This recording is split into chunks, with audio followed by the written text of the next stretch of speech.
This is the VOA Special English Agriculture Report. What can you do with earthworms?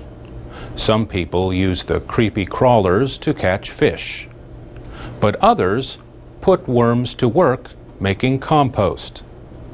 Compost looks and feels like good soil. Gardeners and farmers add it to soil to make plants grow better. You can make compost from food waste at home with or without the help of worms. How the worms help is by first eating and processing the food. It comes out the other end of the worm as rich compost. Kim Gable from the University of Florida Extension Service in Key West says worms known as red wigglers are the best varieties to use. You need a container to hold the waste and the worms. The size of the composting bin depends on how much compost you want to make. You need about 1 kilogram of worms for each half a kilogram of daily food waste that you add. Kim Gable says the bin needs holes so the worms can breathe. And they also like to be in the dark, so cover the bin to keep out the light. One thing worms do not like is very high temperatures. Kim Gable lives in the warm climate of southern Florida. She keeps her worm bin indoors.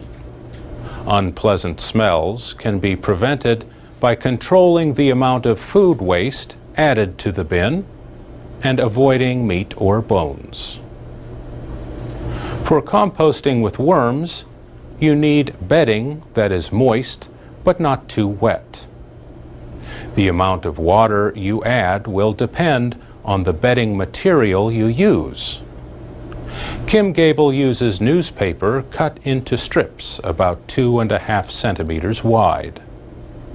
Add 2 handfuls of soil for every half square meter of bedding material and mix well. Spread the worms over the bedding. The worms will start to wriggle their way down. Remove any worms that remain on top of the bedding after 2 hours. When you feed the worms, place the food about 2.5 centimeters below the surface of the bedding and cover it. The worms' waste, or castings, should be ready to use as compost within 2 to 6 months. To remove the compost, you can push it all to one side of the bin. Place new bedding and food on the other side.